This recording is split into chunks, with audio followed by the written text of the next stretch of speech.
krama kudu tetek atine tatak sing dadi landhesane kang sarta wewatone urip saben dinane. Oh iya ya Mak. Yen wis bar pathet 6 pathet 9 terus patete manyura yen cara ngendikane Pak Hali tancepe nengen ki apa wong saya sepuh umure kuwi kudu nindakake ya kuwi babakan panengen ngibadahi saya dikencengi sing bersifat maksiat kudu disuda. Wow, ngono. Dadi kabeh ana filosofine. No. Iki lagi mung sak kayon durung liyane. Lah iya ya Mak, iya ngestokake dawuhmu. Wah, luar biasa. Dasare awake dhewe ning kene iki ngraketke paseduluran. Kanjeng Nabi wis nate paring dawuh, sapa sok sing seneng nyambung tali paseduluran jembarke marang serawung bakal ditambah umure, ditambah rezekine. Allahumma amin. Wah iya ya Mak ngestokake dawuhmu. Wah luar biasa. Pak Mulyono karo Ibu Kasni. Wah iya. Wong liya manjing dadi sedulur iki ya ngene iki no. Oh ngono. Pak Mulyono karo Ibu Kasni. Wis kaya sedulur dhewe. Buktine apa? Buktine kaya sedulur dhewe iki apa? Telepon karo pihak manajemen sanggar. Bukti nyata ya kuwi Pak Mulyono kelawan Ibu Kasni kuwi sedulure dhewe.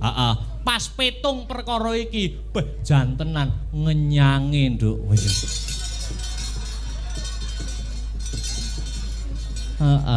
Ora apa-apa, harga perkenalan. Ha iya. Ora apa-apa, Nak. Wong jenenge wae seni tradisi kuwi sifate luwes, sifate lentur. Oh ngono, ana unen-unen seni iki yen dituku larang, ning yen diwehke murah. Wah iya ngestokake dawuhmu. Uga aku sowan marak mangarsa ana ing laladan Blura. Iki uga aku uluk salam. Uluk salam ya kuwi dumateng pepunden-pepunden dalang ingkang wonten laladan mriki dan sekitarnya. Wah, ngono ya, Mak. Dadi etikane seorang seniman ketika memasuki wilayah bukan kabupaten atau kotanya ki uluk salam. Oh ngono, nderek nempil kamardikanipun. Wah iya ya, Mak. Dalang-dalang lokal mriki nggih sae-sae. Pak wonten Pak Mudo Sutarno saking Menden. Wah iya. Pak Dalang Heri saking Randu Blatung, mahasiswa Handoyo kalih Dik Zamroni saking Kutukan. Wah iya Mak.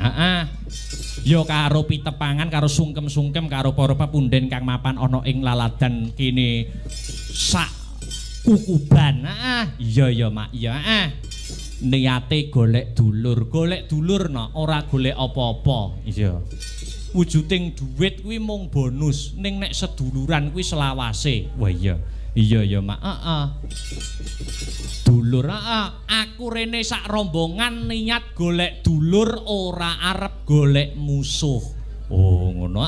Tembunge golek dulur 1000 kuwi kurang, musuh siji kakean. Wah iya ya Mak. Nek trimo golek musuh ora usah dadak ning Blura, nganjuk musuh pirang-pirang. Lah iya, ora usah dadak leren ning Blura. Contone ning elek, maratuwamu turu uyuwana ndase. Nak dadi musuh. Mula niate seduluran karaben berkah. Amin. Tindingane Mbah ya. Didongakne temanten kekarone. Muga-muga pinanganten kekalih nggih Mbak Yu kula anggun sawitri kalih Kang Mas kula Edi Pramono antuka wahyuning jodoh bisa dadi keluarga kang sakinah mawaddah warahmah fid dunya hatal akhirah. Allahumma amin. Simpang 5 Ria lapangan Pancasila Semarang ngumandang pranyata serbaguna swasana rame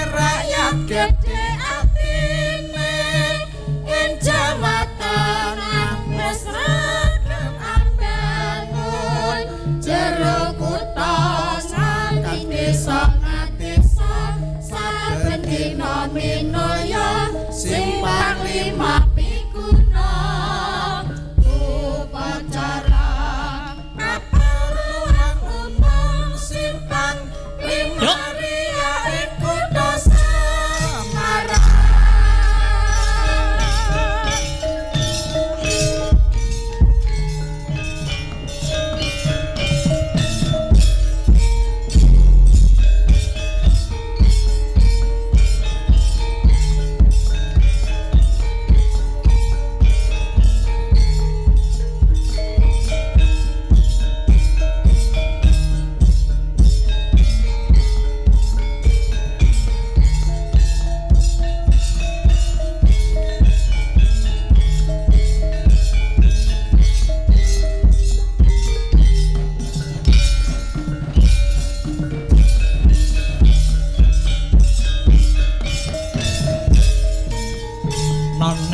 None.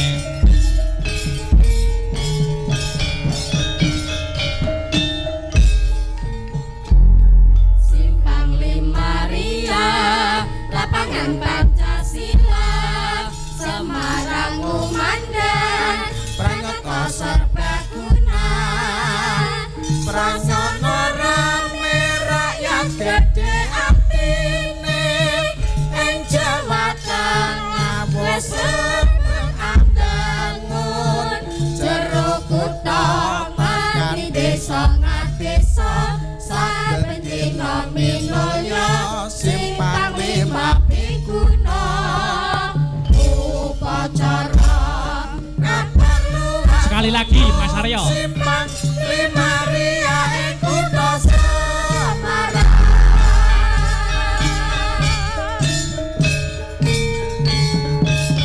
Instrumen.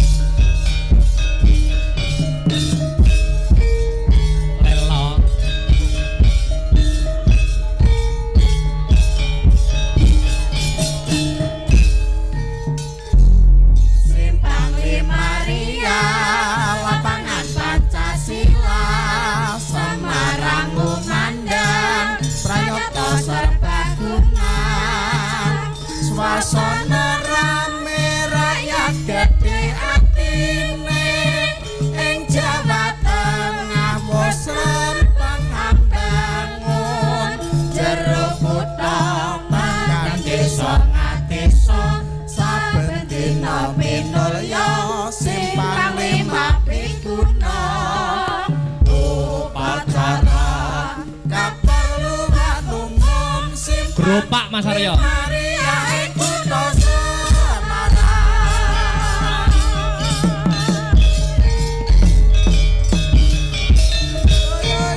Penontone akeh mbludak kaya ngene no. Wah iya.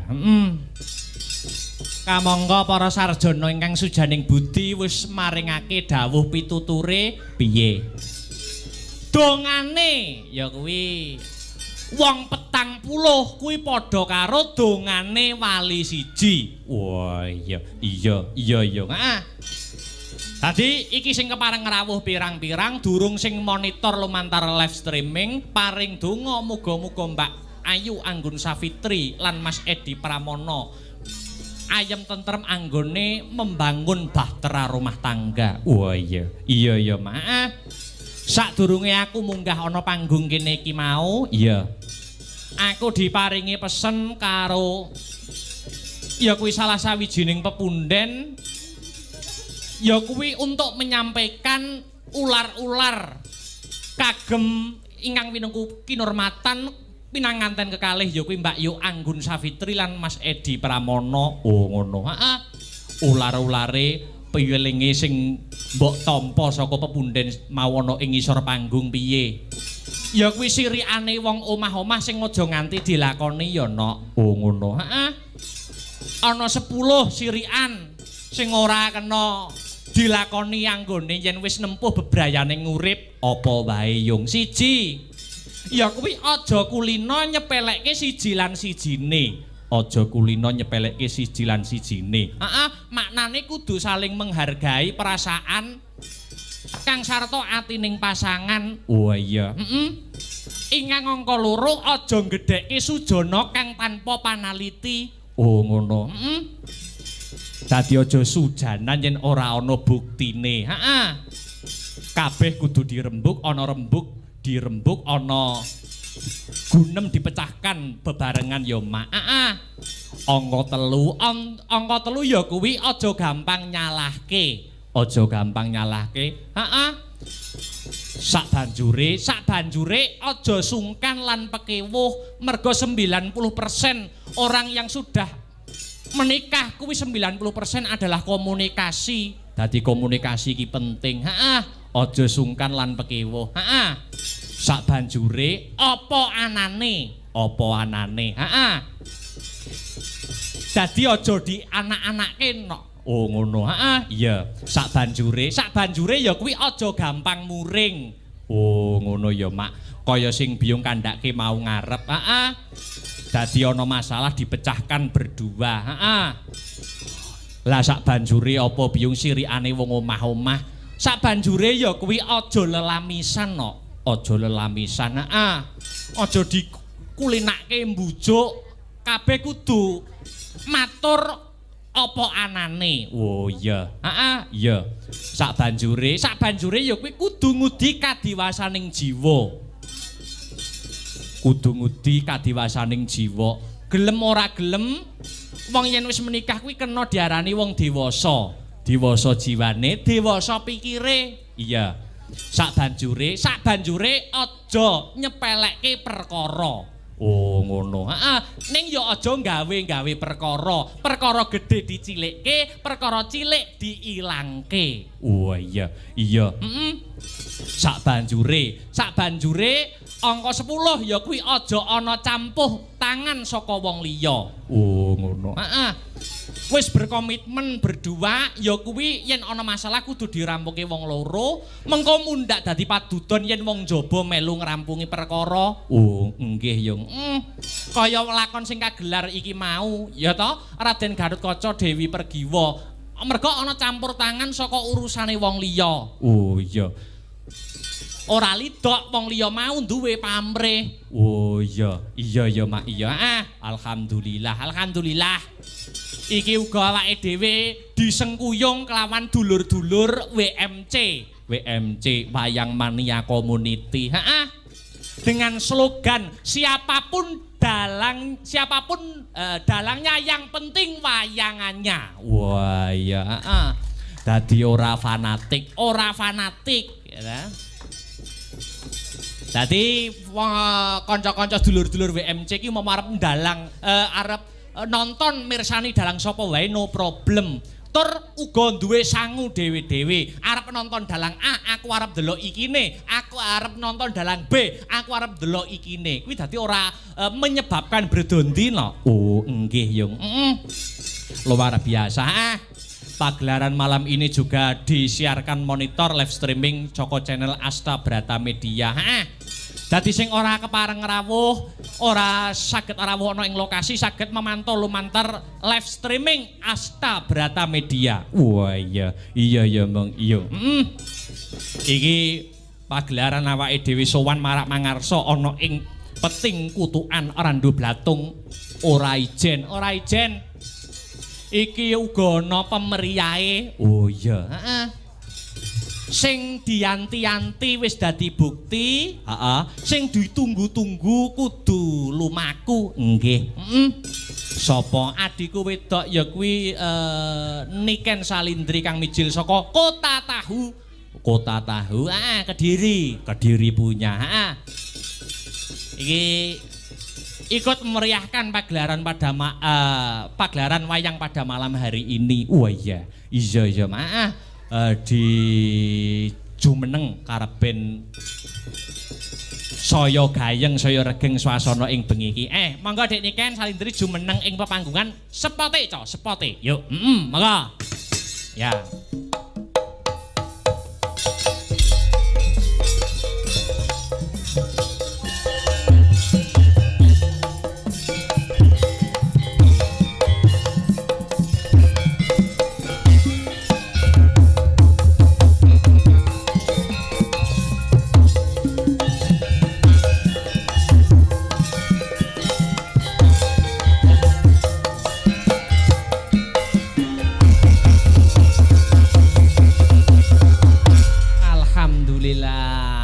Wilujeng dalu selamat malam Dik Niken Salindri. Sugeng dalu Mas Akbar. Nggih. Ye, kita bisa ketemu lagi kawan. Ya. Apa kabar? Kabar baik, apa kabar juga? Aku juga baik. Wadah. Kok semakin muda sih? Masa toh? Makin kurus loh sampean ki. Apa nggih? Jadi mikir apa-apa. Yo mikir niki mikir sapa? Yo kuliah semester akhir kan pikirane banter gitu. Oh ngono, perasaan wong-wong kuliah kan malah tansaya lemu loh. Sampean tansaya kurui gak mungkin lek mikir kuliah tok. Lah mikir apa? Mikir apa? Jujur ae lo mikir apa? Kita ayo mikirkan diriku tuh. Ayam. Nggih, niki ketemu kita di Mblora. Di Mblora desane Dukuh Peting Kutukan. Kutukan. Randu Blatung. Nggih. Randu Blatung. Nggih. Randu Blatung Blora nggih. Nggih. Nggih, dalam rangka pernikahannya Mbak Anggun dan juga Mas Adi. Edi Pramono. Oh, Mas Edi. Nggih. Didoakan semoga menjadi keluarga yang sakinah mawaddah warahmah. Amin. Cepat diberi momongan. Nggih.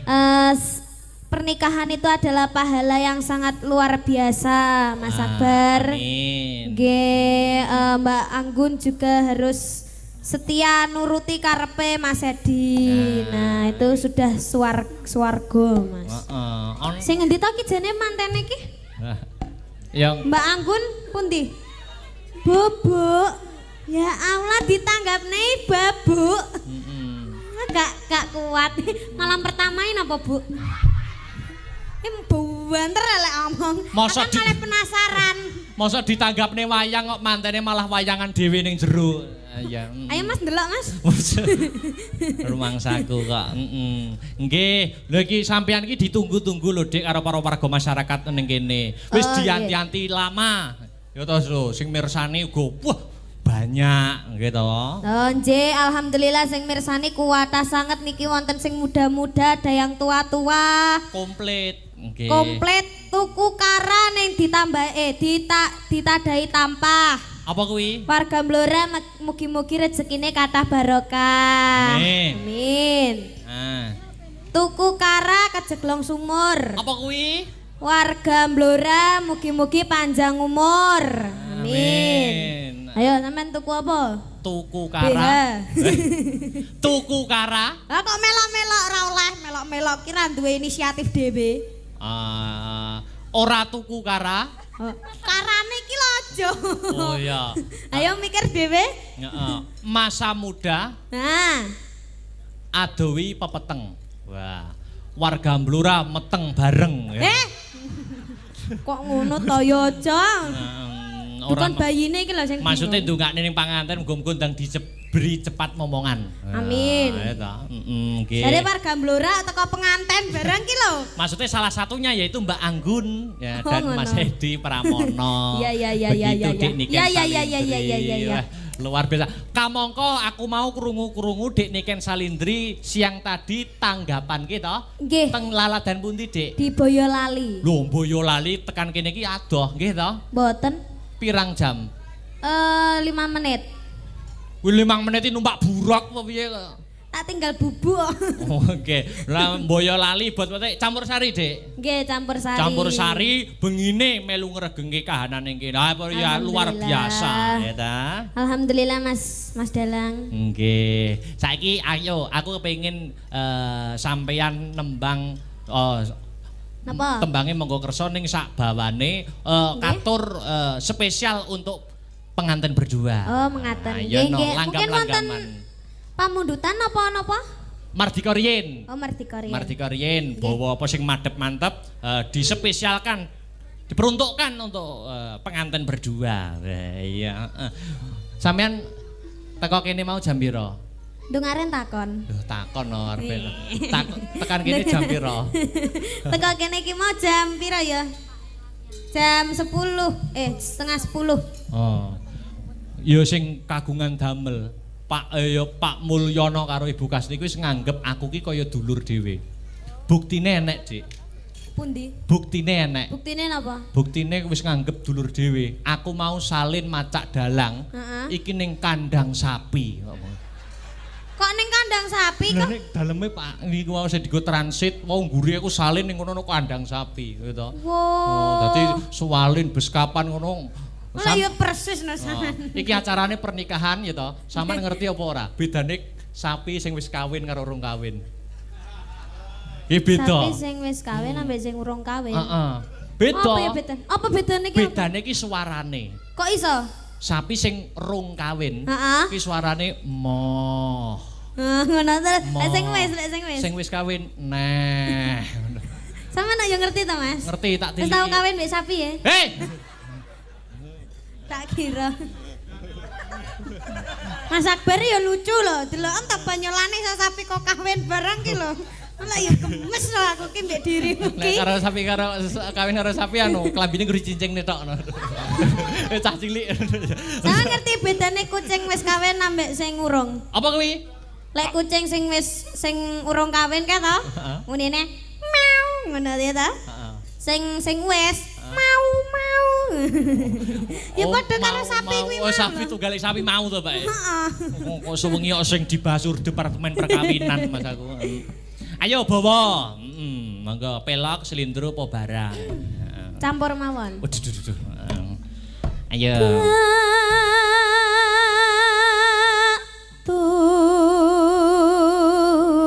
Tunggu seliramu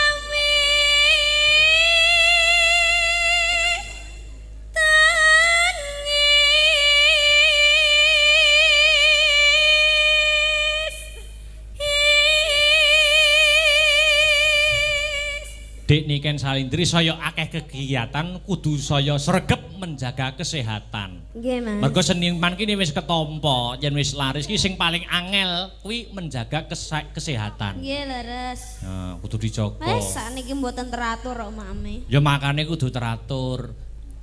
Tidur ya kudu teratur ngono ta. Terus Nggih enek sing merhatekne lho Mas ngarai Mas. waduh duh. Aku gak sampean perhatekne to. Ada. Aja menggoda imanku lho kamu. Iman kuat, Imron sing ora kuat. Nah ya. Ayo. Ayo. Tangis kang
Iki jane acarane iki ada dua loh, Dik.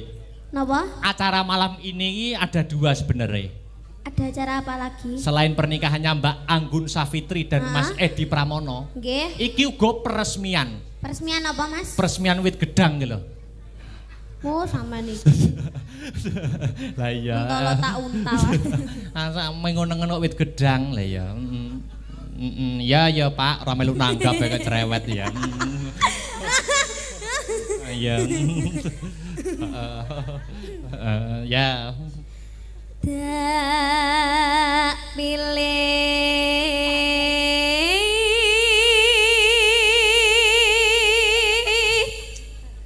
dunya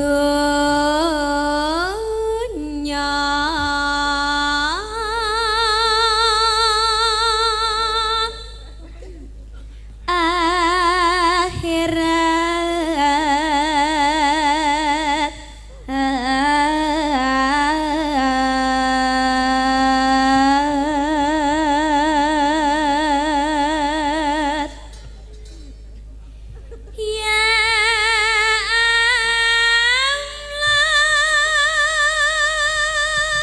Ya Allah, Ya Allah. Ya Rabbi, Ya Robbi.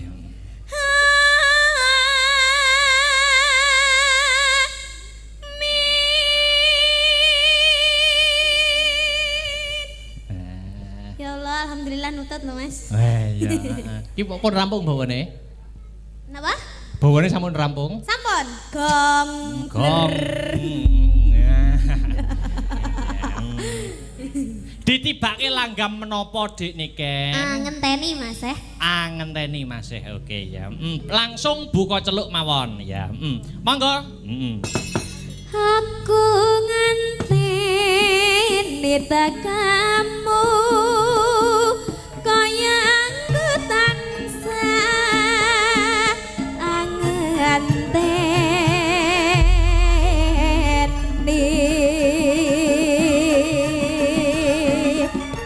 Wis.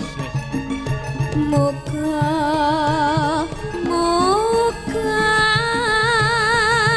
tetep tansah sumandi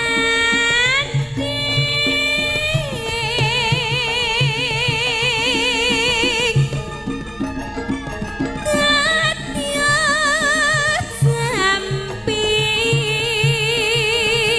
doang bagus lancir kuning.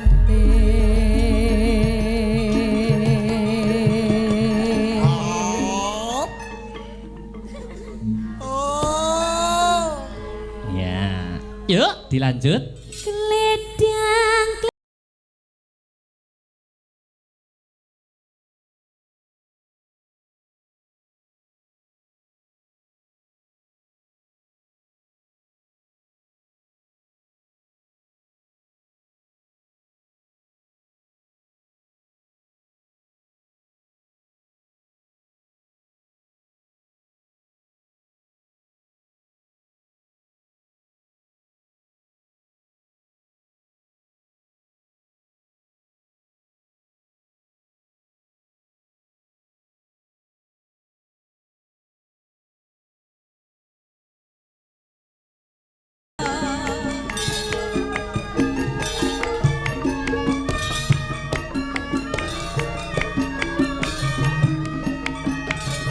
Katur dumateng sedulur WMC Wayang Mania Community mugi tembang menika saged dados jampining saya. Yuk.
kalian sampun katur kunjuk pinanganten berdua. Iya. Lah ini ki sik aja lenggah dhisik, Dik. Niki Mas aku ki minimal 10 lagu gini. Wah, iya.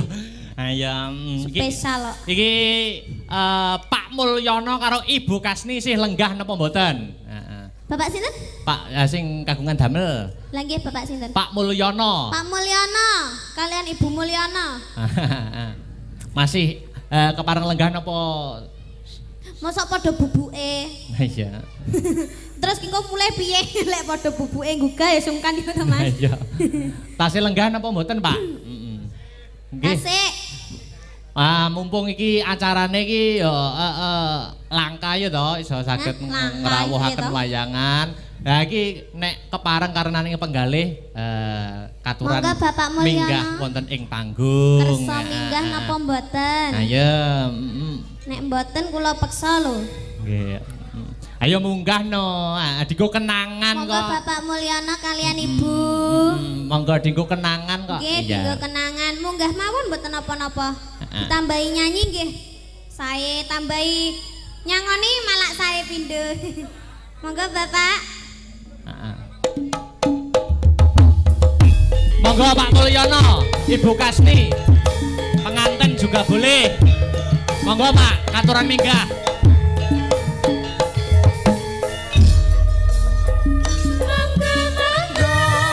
Monggo Pak Mulyono katuran minggah wonten ing panggung paring lelipur ming para miyarsa tindak mriki monggo suka-suka Pak Mulyono datang penontonnya pada suka jalan Sekali lagi. Versa Indonesia sing paling ambyar.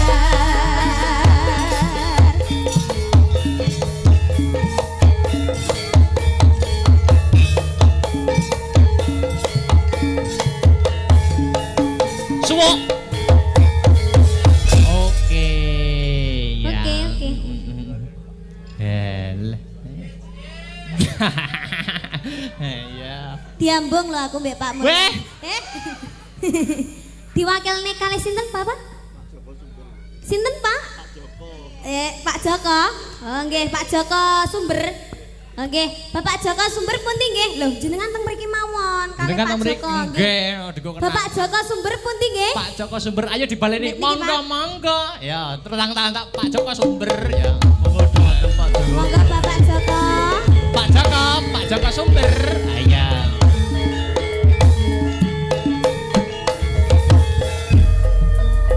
Monggo, monggo. Monggo Pak Joko Sumber. katuran minggah wonten ing panggung paring lelipur ing para miyarsa tindak mriki monggo suka-suka Pak Joko datang penontonnya pada suka dalang Versa Indonesia sing paling Oke, lah iki. Matur Sugeng dalu nuwun, Pak matur. Joko. Sugeng dalu Mbak Niken Salindi. Nggih, Tepangan alhamdulillah nggih. Matur nuwun Mbak Limbo. Nggih. Kula makili Pak Mul nggih saderengipun Nggih. badhe matur kalih Nggih. pesen temanten nggih. Mugi-mugi dianggun sak keluarga mangke sageta ngantos pimpilan mintuna nggih. Amin. Kantuk keturunan ngaten nggih. Nggih. Matur nuwun. Saderengipun matur kula matur suwun sanget kalih Pak Mul. Nggih. Kula dek siang niku jam 10 Nggih. teng makam mriki.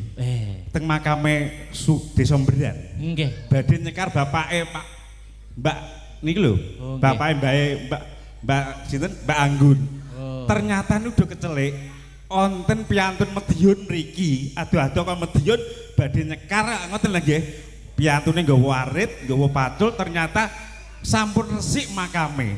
Dadi matur nuwun Mas Mul, makam sampun dipun resiki kalih Pak Mul. Menika percontohan nggih. Nggih. Ternyata Pak Mul niku peduli kali lingkungan, Mas. Oh. Peduli kali lingkungan iki badhe nyadrak apa puasa makamipun sampun bersih. Piyantun Madiun kecelik mriki wau. Nek beten klentu putrane bakul sapi Pak Rajimo nggih. Kecelik saking Madiun aduh-aduh hampir resik Mas Mul. Ternyata makamipun sampun bersih. Ngaten nggih. Matur nuwun. Ini kangge percontohan ngaten. Matur nuwun. Terus sakniki kula mangke badhe nyun gending Mbak Salindri. Oh nggih, menapa Pak? Pertama tali tresno nggih. Nggih, kedua. Keduanipun mangke tali tresno kagem temanten. Nggih. Kaping 3 kalih niku lho. Napa rondo gantungan. Niki wonten rondo gantungan mboten niki. Mriki bloro kathah rondo gantungan. Muga-muga mboten enten malih nggih. Nggih. Nah nggih, mangke kita masalah sawer nyong tambahan tapi tetep kula tambahi ngoten nggih. Nggih, nggih. Nah nggih pun tujune kok sangu kula ning aduh-aduh kaya mriki. Nggih. Sangu nggih. Nggih, Pak. Matur Wonten nuwun. malih mungkin. Sampun kalih gending mawon. Sampun nggih, mengke Nggih. sing minangkani kersane mbak-mbake kalih ibuke nggih. Nggih, niki Nggih. tali tresno jenengan. Tali tresno Sinten sing saged? dereng saged. Lho, nik dereng saged tali tresno. Kulone saged tapi Nggih. nganune sing boten saged. Napa mon? Niki. Kru kula. Oh, Waduh, duh, duh, duh. dereng saged. Tali tresno. Heeh. Mungkin diganti napa mangku purel napa pripun, Pak? Han? Mangku purel. Bapake Jane, saleh wis wajahe wis. mosok tali tresno dereng saged. Dereng. Nggih pun nyidam sari ya nyidam sari. Nyidam sari. Oh, nyidam sari. Nyidam sari Nggih, monggo nggih, kalih nggih. kula nggih. Wah, Kesane cocok. dan bekantuk. Bapak badhe nyanyi pisan nggih? Joget mawon. Joget mawon. Nggih. Kalih nyawer ngoten nggih, Pak nggih. Wah. Pak Mul nun sewu Pak Mul kancani rumiyin Nggih. nggih.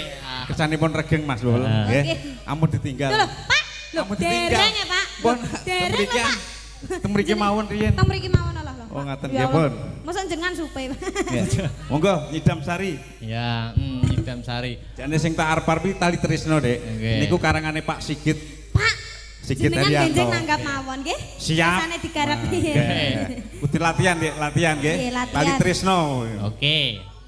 Heeh. Hah? Monggo, Pak. Heeh, ya. Monggo. Monggo nyidam sari. Kok ada ngenteni aku. Nyidam sari nggih. Monggo, dadekke digarap. Ya, nyidam sari. Ah, yuk.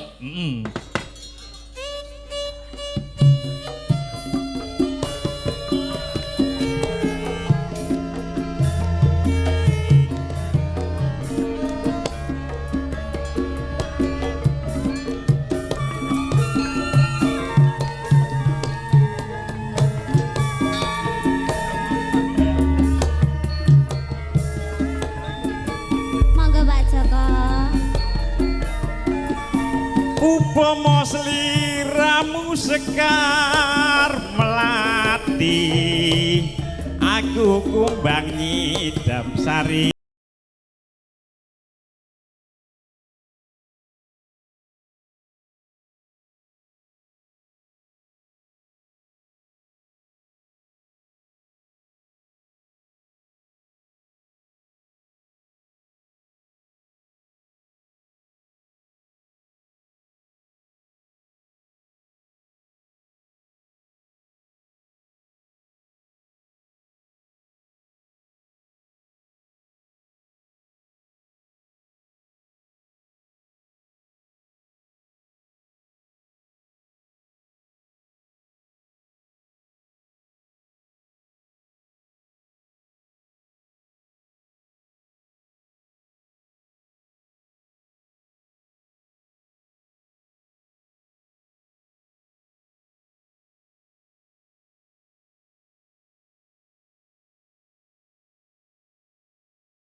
Sendu blatung bergoyang. Katur dumateng para pamirsa ingkang pamantau lumantar channel YouTube. Mugi saged kapranan ing penggalih. Oh.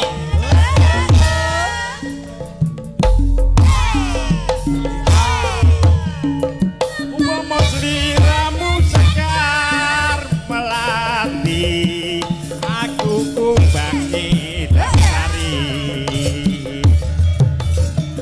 Umpama sliramu margi wong manis, aku kang bakal nywisani.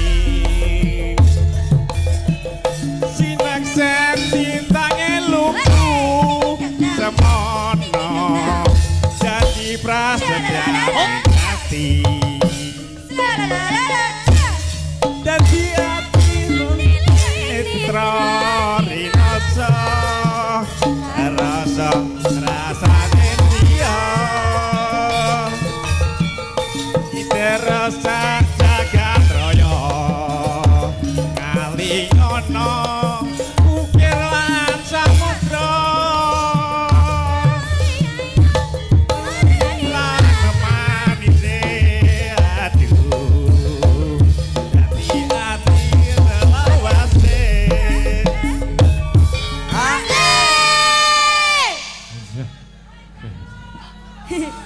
Lanjut. Lanjut. Aja bengok-bengok lek lanjut ki. Lanjut ya. Ya. Nalikane roe dalu atiku lam-lamen ira ayu. Ati ora bakal ali lakare lintake madu. Oh, terus pundi? Kula nyuwun rondo gantungan saged mboten? Dereng saged. Insyaallah. Mosok kalah karo aku jane ya. Pripun Pak Joko kan nyawer? Loh, siap nyawer siap. Ayo. Senes kula nggih Pak sing ngomong. Heeh. Dijupukne amplop buan. Iya. Alhamdulillah mboten kirang, Pak. Hei.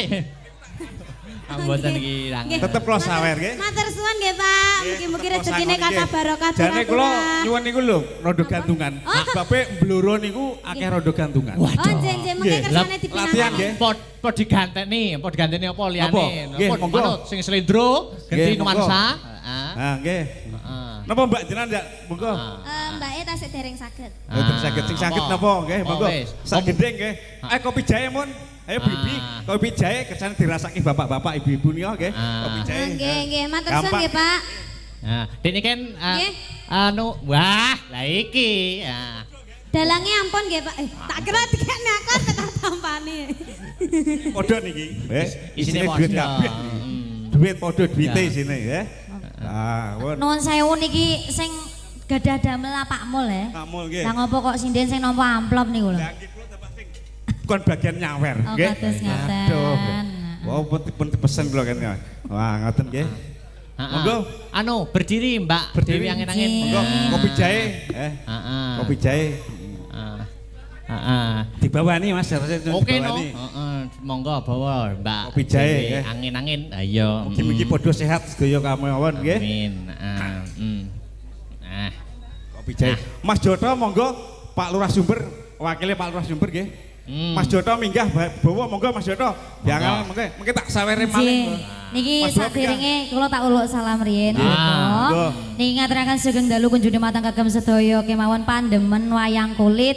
WFC Community matur sembah nuwun sampun rawuh. Ugi matur sembah nuwun kunjungi matang kagem Mas Arif selaku anggota DPRD saking P3 PP sama matur sembah nuwun menika sampun nyumbang kula wonten mriki. Oh nggih, nggih Mas Arif nggih wakil rakyat nggih.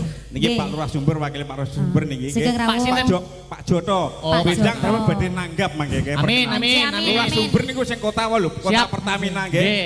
Pak Joto. Disekseni danyang kene lho. Nggih. Pun Matur nuwun dirasani. sanget. Kula badhe nderekaken belajar nggih menika bawa Injih. caping gunung. Oh, caping gunung. Mboten kopi jahe nggih. Ten caping Oh, gunung Pak. kados ngaten. Nggih, pun monggo. Ya, Caping gunung. Nggih bakdo caping gunung tempat kopi jahe mboten napa nggih. Nggih. Dindinge Pak, dindinge nggih. Nyat enak Pak kopi jahe hawane ngaten iki enak. Enak kopi jahe nggih. Nggih. Dirasake kedah dimatke nggih, mengki gendinge niku dimat-matke nggih. Nggih. Enggak Mas. Nggih. Saben bengi Oke. nyawang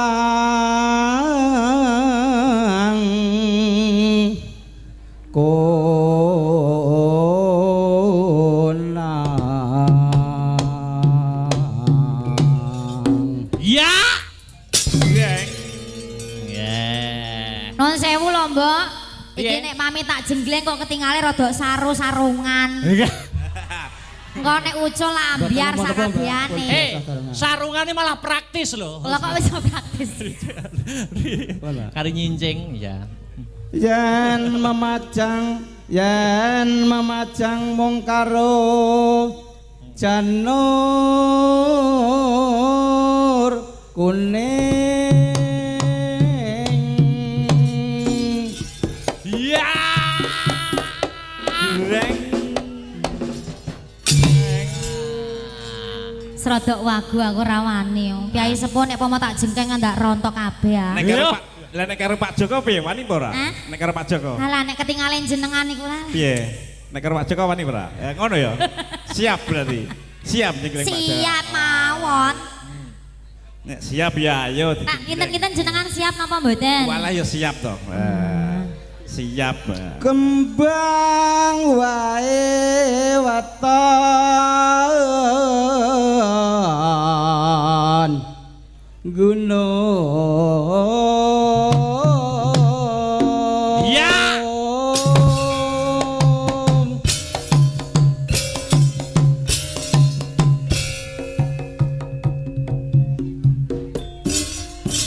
Alah. Kok alum meneh, Mas?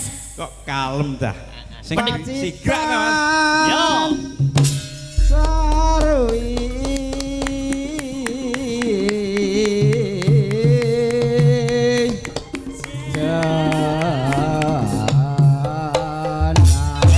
Asik.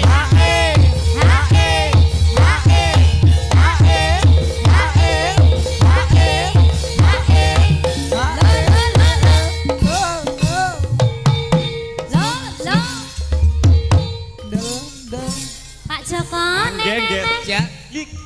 Wah iya. Kok kurang keras. Panjake iki piye tah kendange iki tah. katone sepuh ning kok ya isih galak ae lho. Salah fokus kali mirsani Mbak Dewi niki lho. Oh ngono ya. Oke. Panjake iki lho, panjake kendang kurang sigrak. Nggih. Yuk. Piye Mas? panas udian Janjine piye Mas? Janjine kepiye? Jame-jamesan, jame-pepe. Ayo. Moh piye Dik? Ayo, Ya, ayo. Mas Joko moh ayo, Dik. Ayo. damel parekan mboten Pak niki. Nah, parian Monggo, nggih saged. Ayo parian yo. Piye Mas? Iya, sabar ya.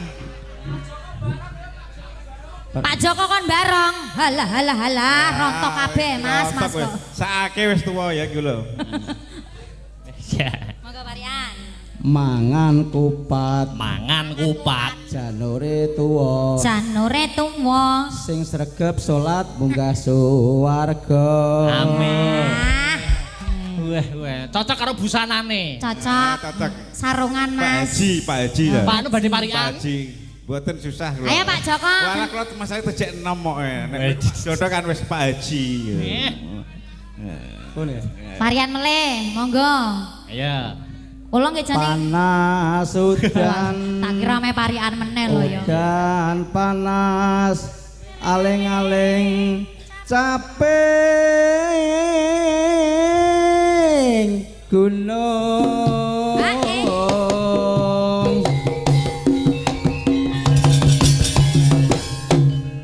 Wah. Nadyan wadon sarta lan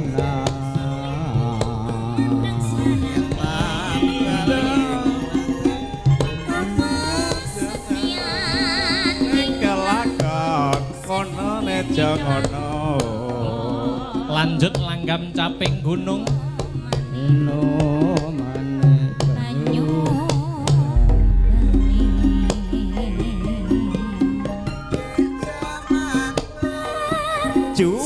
Juang jur kelingan anak lanang biyen tak openi ning saiki ana ngendi jarene wis menang keturutan sing digadang dene ora janji ilang saiki Gonggo Mino. Oke.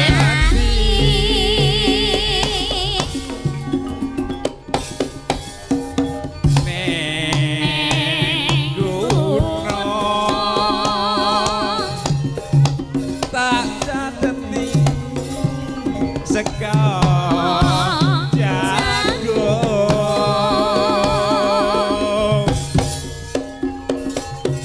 yen mandung tak tapi gunung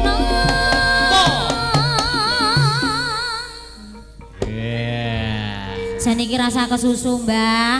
Mosok yo koyo wong gudak-gudakan. Lah, Napa iku bencing jenengan? Beten, Pripun? Pak Lurah niku teng ngajeng daleme ngajeng niki. Nggih. Mboten munggah Ajeng. panggung. Oke, Kula no. kuwalat nek mboten Pak Lurah munggah kados panggung. Siap. ngoten. Pak Nggih. Muradi nggih, Pak Nggih. Muradi Pak Lurah kedah munggah panggung. Oke. Sing duwe punya wilayah.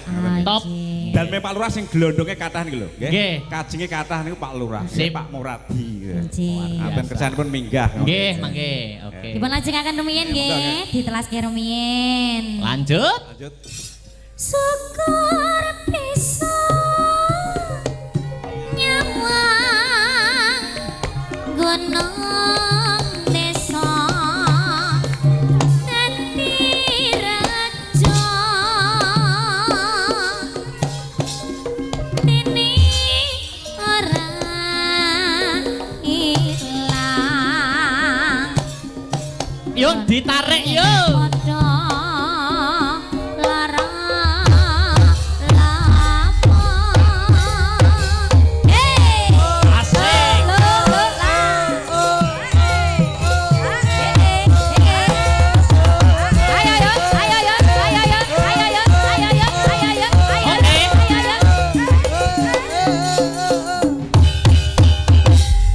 Dek jaman terjuang jur kelingan anak-anak tak openi ning saiki ana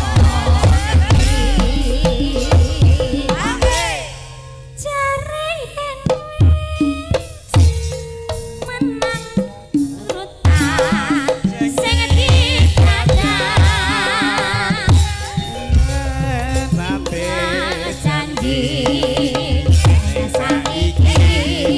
Wah.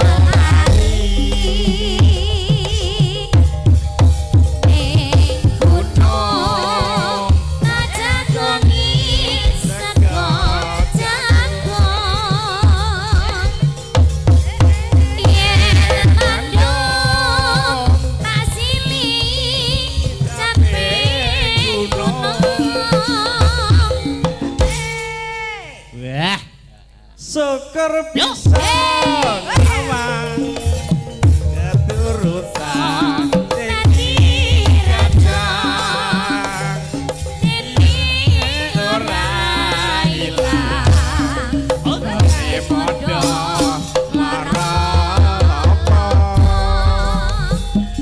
Asik.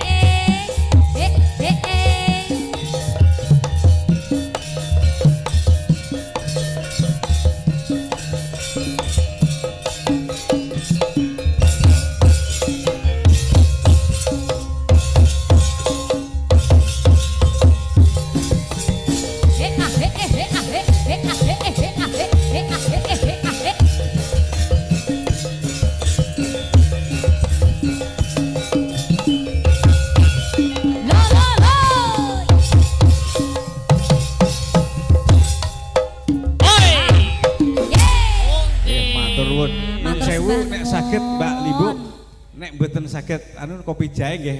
Niku nek senengan kula kan niku podang kuning. Oke. Podang kuning nggih. Jane ora kaya kopi jahe, tak sawer sinten sing saged Jane iki. nggih kopi jahe nggih saged, podang kuning nggih Oh, lah, saged. nggih, pun. Napa nek kersa ditayubke? Kopi jahe riyen nggih. Kopi jahe riyen. Nambahi nggih. Nggih. Jenengan sampun, Pak. Alah ampun mboten usah, Pak, mboten usah, Pak. Mboten usah, Pak. Alah. Kopi jahe. Matur sembah nuwun. Matur suwun, Pak. Nggih. Nah, iki. Ngancani Pak Joko to. Wong budi-budi tetep karo Pripun, Pak pripun? ana Pak Joto mesti ana Pak Joko. Ya.